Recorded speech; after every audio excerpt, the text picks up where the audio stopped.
Lakini wale wote wenye tabia ya kuzua taharuki waache mara moja kuzua taharuki.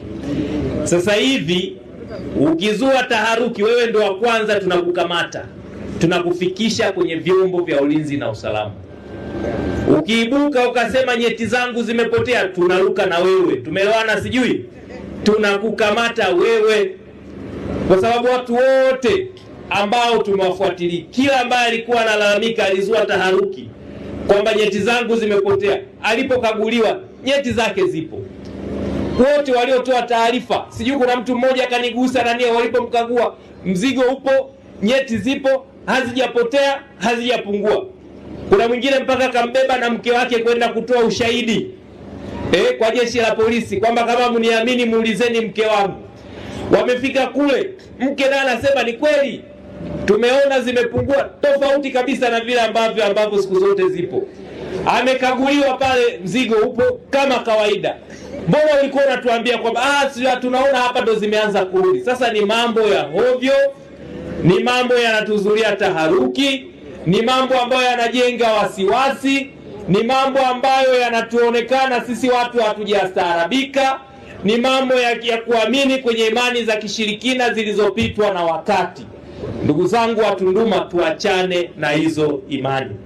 Lakini kibaya zaidi, ndugu zangu, wako baadhi ya wananchi wenzetu wamevamiwa na kupigwa, sasa hivi wako hospitalini kwa sababu kama hizi ambazo tulizozungumza. Sasa ndugu zangu, kwenye nchi yetu ya Tanzania, kwenye mkoa wetu wa Songwe, tunaishi kwa mujibu wa sheria. Hakuna mtu yeyote mwenye mamlaka kumpiga mtu mwingine na kumsababishia madhara kama hayo yaliyojitokeza. Ni kinyume na sheria. Kwa hiyo tumekuja, jambo la kwanza ni kulaani vikali vitendo vyovyote vile vya wananchi kujishughulia sheria mkononi, na wale wote waliohusika kujichukulia sheria mkononi. Hapa tunapozungumzwa tayari wamekamatwa na taratibu za kuwafikisha mahakamani zinaendelea. Wale waliowapiga wenzao na kuwajeruhi, wao waliowapiga wenzao na kuwasababishia kifo wamekamatwa, na wengine wanaendelea kutafutwa. Popote pale walipo tutawakamata na hatua za kisheria zitachukuliwa. Kwa hiyo ndugu zangu, niwaombe tuache kujichukulia sheria mkononi, lakini tuache tabia ya kuamini kwenye mambo ya kishirikina. Kuna baba akasema kwamba nyeti zangu hazipo, watu wakaanza kupigana pale mlangoni namna kupita, wengine wameumizwa, wengine wameanguka, watu wazee wazima nao wameumia. Mimi sikutoka nje, nikamfuata yule baba, akawa amevua shati ametupa pembeni, amevua viatu analia sana. Tukamuuliza nini, akasema nyeti zangu zimepotea. Nikasema hapo msogeana na nani? Akasema hapa nimesogeana na huyu mtoto mdogo sana ambaye ni Mtanzania hapa.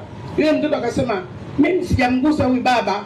Akatapatapa tena akasema amenigusa huyu. Yule baba akasema hapana, mimi sijamkamata huyu, kwa nimekaa naye muda mrefu.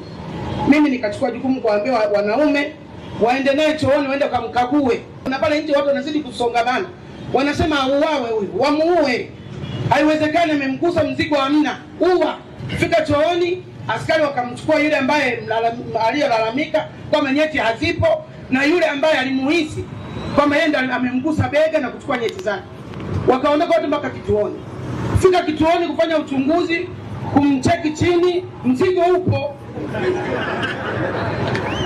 Na wale wa Valentine walinipa mimi majibu kwamba mbona mzigo upo lakini hauna nguvu, lakini mzigo upo. Kuna vitu vingine tunavifanya sisi wenyewe wananchi. Kuna madawa mengi yanatoka Kongo, kuna cha mkongo, kuna vumbi. Vijana wanatumia vumbi kuongeza nguvu za kiume, wanatumia sio cha mkongo naita kutumia kuongeza nguvu za kiume. Madawa mengine yanaweza kufanya kama mzigo ufe, nguvu za kiume zinapotea kabisa. Je, unatumia zile dawa, mzigo ukikosa nguvu, umeambiwa kuna dawa nyingine ambayo itaongeza nguvu?